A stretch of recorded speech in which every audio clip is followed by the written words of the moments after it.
So there you have it.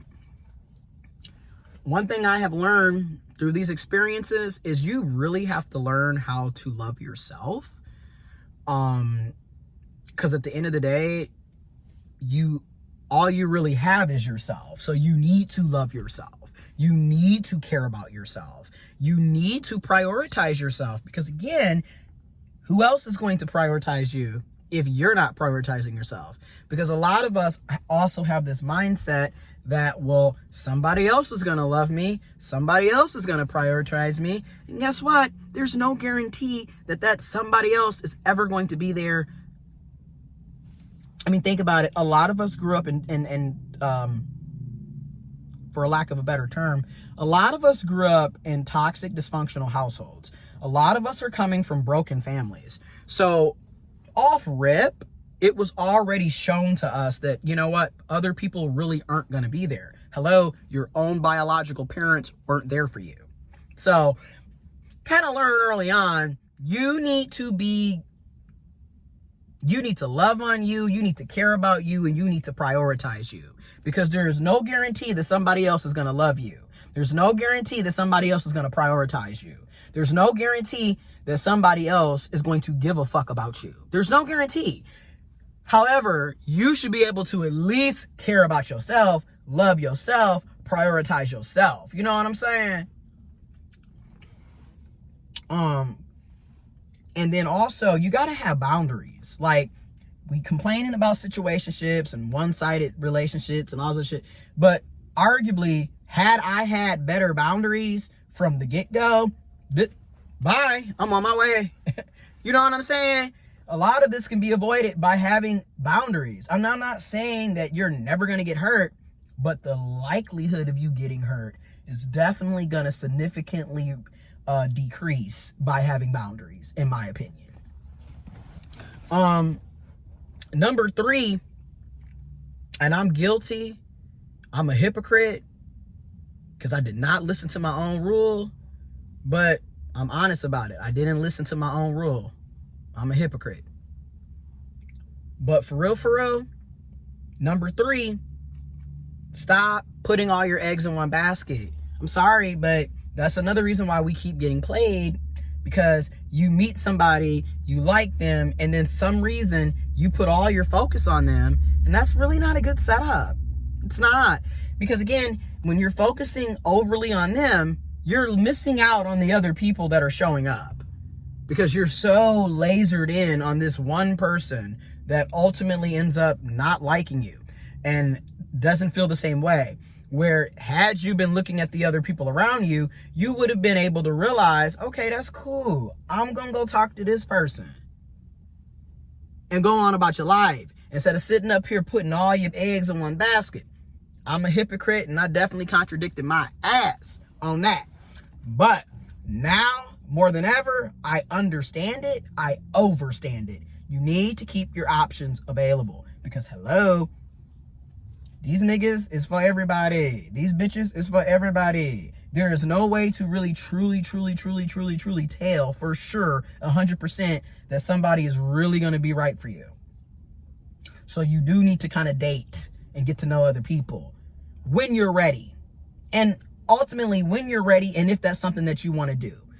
I think it's a good idea, but clearly right now I'm 11 weeks fresh. I'm not interested in dating. I'm damn sure not interested in trying to entertain nobody.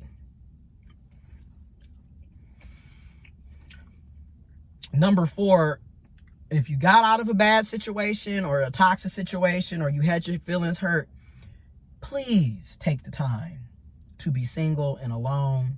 Go to therapy, go to counseling, heal, take a break from the dating apps, the hookup apps. Honestly, some of us do need to take a break from hookups. Just, it is what it is. There is so much more to life than jumping on a pole or being penetrated. I'm just being real. Like, a lot of us, our whole mindset is who we gonna fuck next. And then you wonder why you are always in the same situation year after year after year. Sometimes you need to take a break. Sometimes you need to heal. Sometimes you need to go within and do the inner work. Another reason why you want to do that is because if you truly think about it and you take that break and you take that time to really work on your own fuck ups, your own toxic ways, you're more likely not going to relive the same lesson, because you finally are going to grasp, oh, that's why I did that. I don't want to do that again with the next person, if there's a next person, because there's no guarantees out here, man. Woman, person, folks, there's no guarantees, right? But yeah, yeah. And then too, with everything going on, I haven't really had the time to talk about relationships like that, because like, we are literally in fascism. We are losing rights. Quite frankly, who gives a fuck about hookups and boyfriends and girlfriends and love when you can't even go to the bathroom? You don't have health care. You just got fired. You just got laid off. Like, there's so many more pressing things going on that really shouldn't be our focal point, in my opinion. I mean, honestly, this is another reason why nobody and I know people gonna get mad at me, and I know it's gonna, yep, I definitely can acknowledge this is definitely probably some respectability politics. Yep, it can definitely be problematic, but I'm gonna say it anyways. This is one of the many reasons why, in my opinion, nobody takes the LGBTQ plus community serious. Because let's be real, there's a nice amount of us that it's all about drugs, sex, and partying. All you interested in is who you gonna fuck, who you getting fucked by, who got what blow, crack, coke, weed, meth, circuit parties, and that's it. You're not really concerned about what's going on socially, politically, economically, and how that's going to impact your life. You're not. Let's be real. Some of us are really just out here for a good time, and that's it. So arguably, who the hell is going to respect you? And I'm being respectability politics right now. I'll admit it. I am. Because again, if that's all you're bringing to the table, who's really going to respect you?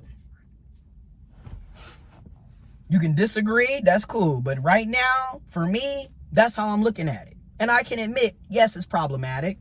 Because at the end of the day, it shouldn't matter if you're doing coke, crack, weed, fucking everything that walks. You're still a human being, and you should still be respected. That I agree with. But in the reality, let's be real. Most of us are not going to respect you if that's the only damn thing that you're doing. No one's going to take you serious.